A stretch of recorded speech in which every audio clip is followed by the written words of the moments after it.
भैया हो परदेसा जाई के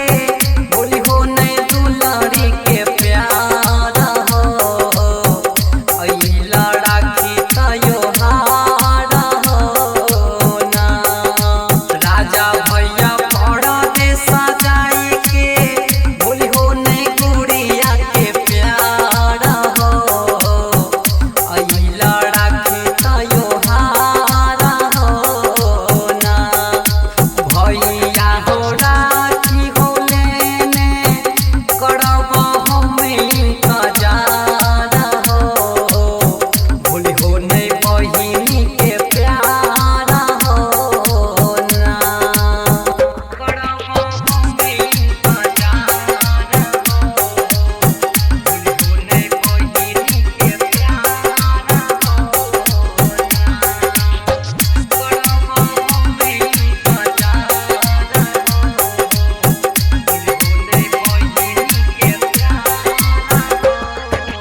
सब दिन परदेस भैया हो कमैला हो कहियो राखी में गाँव नहीं अइला हो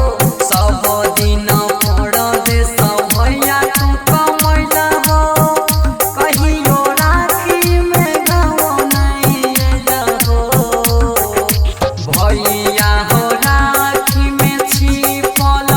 भाई बहन के प्यार हो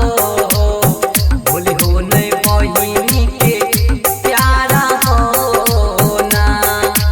राजा भैया परदेसा जाई के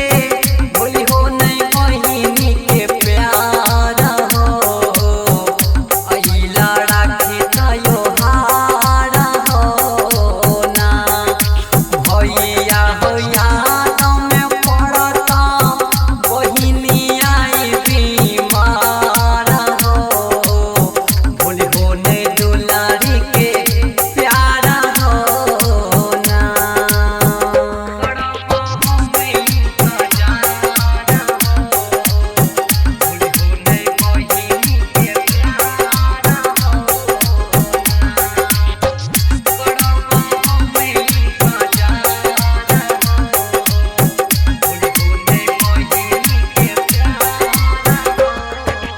सब सखी अपना भैया के संग में खुशी मनाबै छै भैया उमंग में सब सखी अपना भैया के संग में खुशी मनाबै छै भैया उमंग में रूप देव रामन भैया रुकने आंसू के धार हो भूलला लाडली के प्यार हो ना सरवन लागी हो भैया भूलला बहिनी के प्यार हो अइला राखी तयो हार हो ना राम गोपाला भैया भूलला बहिनी के प्यार हो भूलला रामन भैया